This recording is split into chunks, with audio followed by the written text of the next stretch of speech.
Hi, this is Steve Walton from Tropic Heating and PatioHeat.com. Here we have a residential application, and you can see that we have this apex style roof.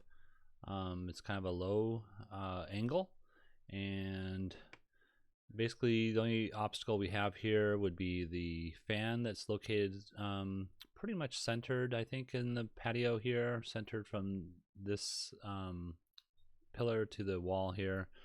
There is a window and a door. The door is a sliding door, and we can see the kind of the layout that they have here. Let me go back and look at the dimensions real quick. So I have this bottom edge at 7, well, this is called 8 feet here, and then the center here at 10 foot 9.5.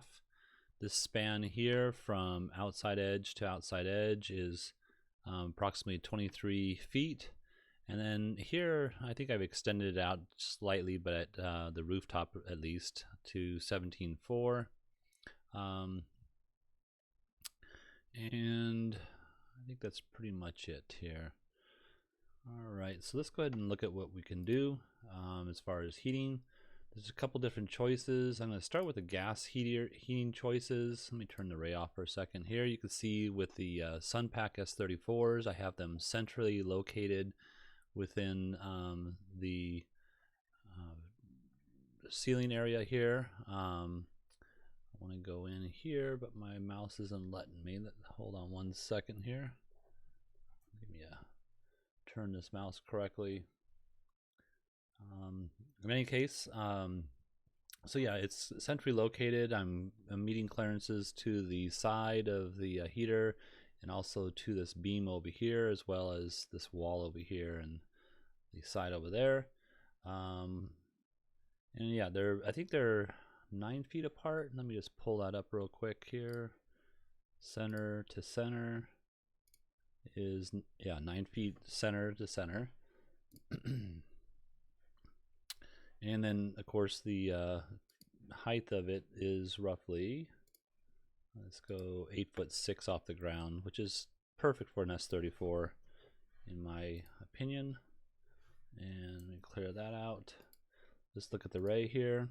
The footprint of heat, as you can see, based on the fact that it's centrally located, is only heating up pretty much a 12-foot span this way, and it's capturing the whole area this way. There is some dead spots here, but I think that'll be okay. You could move the table left or right if you needed to, but you'll have plenty of heat there in the center. Of course, we're not heating up this chair or these lounges over here. So let's see if there's something else that we could do with a gas heater. I've placed these now. I should have mentioned before, but the clearances on the S34 on the outside edge pointing straight down to the ground is 14 inches. That 14 inches begins here at the beam right here, not the ceiling height itself. So I've mounted this unit, the bracket here, to the ceiling, and you'd have to manipulate this bracket a little bit in order to accomplish this, because it's a 14-degree angle here. So you can see I've got this straight out, but you just basically, you could just bend this and then put your screws in there. The heaters are 48 pounds, so 2 brackets are going to support the heater just fine. But here with this layout here, and let's get the measurement between the two again. So let's go from center. Let's see if I can grab that.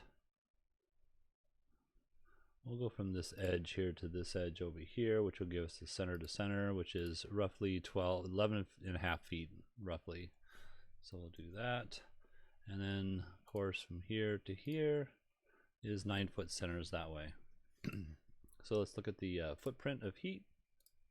You can see with this layout, I would probably want to bring these in a little bit closer. You can see I'm not overlapping here that much.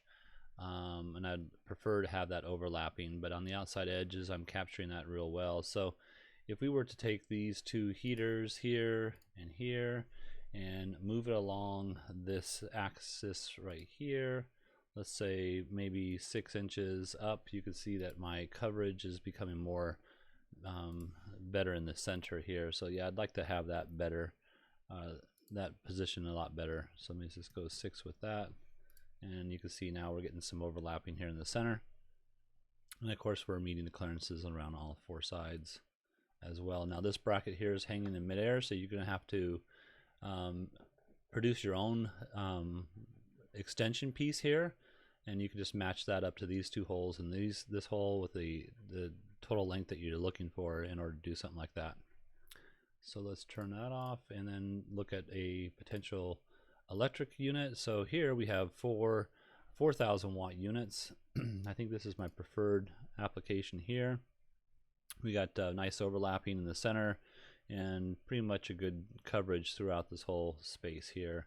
Looks like I'm a little off center, but what I've done is I've gone to the bottom edge of this beam here, and I've placed the heaters at that location or that height. I'm 6 inches off the side here, and then this side here I'm well over 18 inches. Clearances on the side here, you can see I'm not touching that, so it looks like probably about 20 inches off the side there. And then of course the fan isn't an issue because my above clearance is met and below clearance is met. Now if this fan was down a little bit below this beam, then we want to consider that.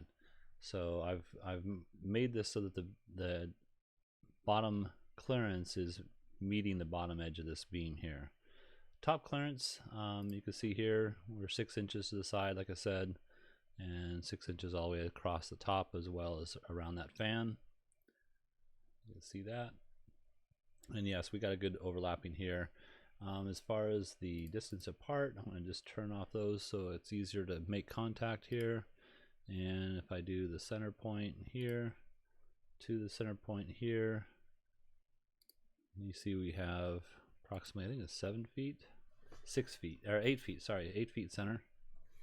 Let me get rid of that. And so that would be one application. Another choice would be what the customer had originally shown, I think, in their drawings, and that's to place the heaters on the outside edge.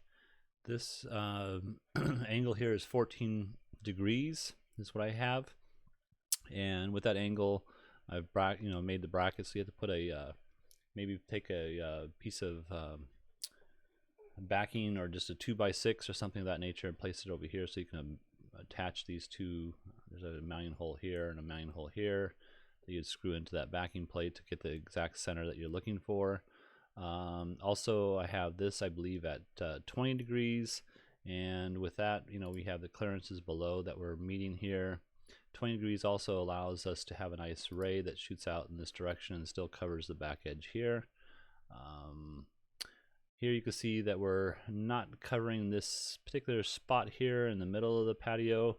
However, we're covering the chairs, I think, pretty decently, and I've just placed this furniture myself here. I'm not sure how the customer is going to have this setup, but with this setup, you're getting a pretty good coverage. If you're sitting right there in the dead center there, it would be the only place that didn't get the heat. Also, you can see that our clearances here are being met. Top clearance is being met here with the mounting. Now you can you'd have to manipulate this bracket here, probably get a longer bracket, turn it all the way to its horizontal mount and get that longer bracket to make this application here work, but we are 6 inches away from this edge. So all right, well, there you have it. This is Steve Walton from Tropic Heating and PatioHeat.com. If this has helped you, a thumbs up really does help us to get our word out that we can help in this heating applications. And feel free to send us your request to support@PatioHeat.com, and we'll be glad to give you some assistance. Thank you very much and have a great day.